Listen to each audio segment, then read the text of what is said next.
ဒီလိုရမ်းပူပြင်းတဲ့ယာဒီဥရုတွေမှာတခြားလူတွေကတော့ဘလို့အပူရှောင်ကြလဲမသိပေမဲ့ကျွန်တော်တို့ကတော့ဒီလိုနီးနဲ့အပူရှောင်ကြပါတယ်အဲ့ဒီလိုနီးဆိုတာကဘလို့နီးကိုပြောတာလဲဆိုတာသိချင်တယ်ဆိုလို့ရှိရင်တော့လိုက်ကြည့်ပေးပါအဲ့ဒီနီလန်းဆိုတာကတော့ဟိုပင်အောက်ဒီလျှောက်သွားရတာပါမဟုတ်ဘူးစတာပါတင်မော်ရီကောက်မလို့ပါကောက်မလို့ဆိုတာနဲ့ညင်ပွားစရာဖြစ်နေပါအောင်မယ်ကျွန်တော်ဘက်ကကောက်မယ်ဆိုတာခူးမယ်လို့ပြောတာနဲ့အတူတူပါပဲအခုလိုလေးကြွေချလိုက်တယ်ပြီးအောက်ကိုပြုတ်ကျလာတဲ့အချိန်မှာဒီလိုလေးပြေးကောက်လိုက်တယ်ဒါကိုကောက်တယ်လို့ခေါ်ပါတယ်ဒီမော်ရီကောက်လာပြီးပြီဆိုတဲ့အခါကျတော့ဒီမော်ရီခွန်လေးတွေခွာကြပါမယ်ကလေးတွေဒီမော်ရီခွာနေတော့မှငါပြောဘက်လေးတော့ခုတ်ထားလိုက်ပါမယ်ဒီတုံရောကဒီမော်ရီခွန်ခွာနေတဲ့အချိန်မှာကျန်တဲ့သူတွေကတော့တရက်တီတော့ကောက်နေကြရပဲဖြစ်ပါတယ်အခုဆိုရင်တရက်တီကောက်တဲ့နေရာကနေပြန်ရောက်လာကြပါပြီဒီမော်ရီကိုလည်းသူတို့ပိုင်းချင်းလိုပိုင်းပြီးတော့တရက်တီကိုလည်းသူတို့လွာချင်းလိုလွာနေကြတာပဲဖြစ်ပါတယ်ဒါကတော့ငှက်တီထောင်းမဲ့အဖွဲ့ပဲဖြစ်ပါတယ်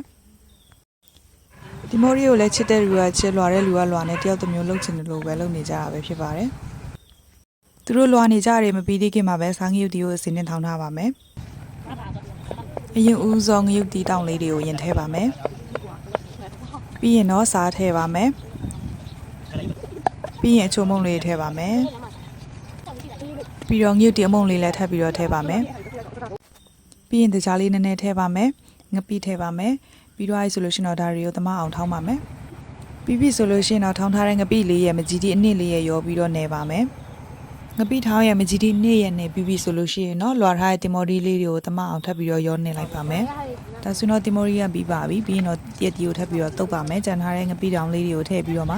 ရက်တီနဲ့သမရအောင်မွေပေးလိုက်တယ်ဆိုလို့ရှိရင်ပဲကျွန်တော်တို့စားနေကြရက်တီတုပ်ရပါပြီတခြားဒေတာသူတွေဘယ်လိုနေကြလဲမသိပေမဲ့ကျွန်တော်တို့ဘက်မှာတော့အရန်ပူတဲ့အချိန်တွေဆိုလို့ရှိရင်အခြေအဆက်တွေကိုအရန်စားကျင်ကြပါတယ်ဟောဒီတစ်ခါလဲတူတွေနဲ့စားနေကြပြန်ပါပြီရတာလို့ပြောပါဦးမိုင်းကောင်းတယ်ဟုတ်ပါဘာရအောင်ရှင်လုံးဝဖားရတာပြန်ပြီဟုတ်ကဲ့ငါ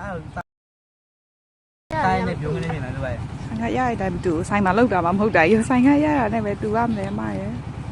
ဆိုင်ကရရတဲ့ကောင်းနေတယ်ဟုတ်ကဲ့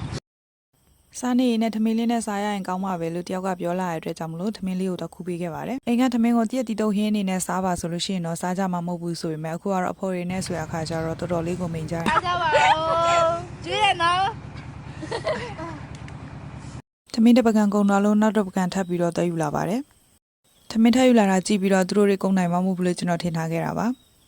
တကယ်တော့ကျွန်တော်ထင်လိုက်တာလို့